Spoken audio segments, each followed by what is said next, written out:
శ్రీ మాత్రే నమః. నమస్కారం. నేను పండిట్ సూర్యప్రకాష్.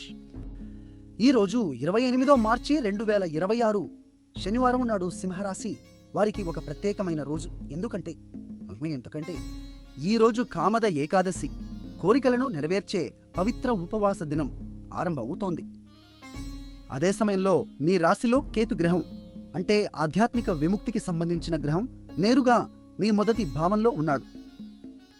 మొదటి భావం అంటే మీ వ్యక్తిత్వం, ఆత్మవిశ్వాసం, మీరు ఎవరు అనే ప్రశ్నకు సంబంధించిన స్థానం. ఈ కలయిక చాలా అరుదైనది, బంగారు. కేతువు మీలో లోతైన ఆత్మ పరిశీలనను ప్రేరేపిస్తున్నాడు. గత కొన్ని వారాలుగా మీలో ఏదో తెలియని అశాంతి, పాత అలవాట్లు వదిలేయాలనే తపన కలుగుతుండవచ్చు. ఇది భయపడాల్సిన విషయం కాదు. ఇది మీ ఆత్మ ఎదుగుదల. కానీ ఒక జాగ్రత్త ఉంది. మీ 7వ భావంలో, అంటే భాగస్వామ్యాలు మరియు సంబంధాల స్థానంలో రాహువు ఉన్నాడు. భ్రమలు కలిగించే ఛాయాగ్రహం కాబట్టి ఈరోజు సంబంధాలలో అపార్థాలు రావచ్చు. భాగస్వామితో ఓపిక పాటించండి. తొందరపాటు నిర్ణయాలు తీసుకోకండి.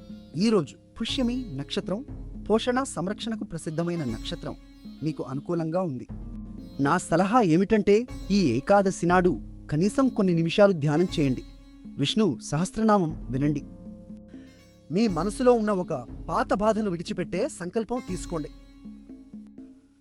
కేతువు మిమ్మల్ని బయటి ప్రపంచం నుండి లోపలికి తిప్పుతున్నాడు. ఆ లోపలి ప్రయాణంలోనే మీ నిజమైన శక్తి దాగి ఉంది.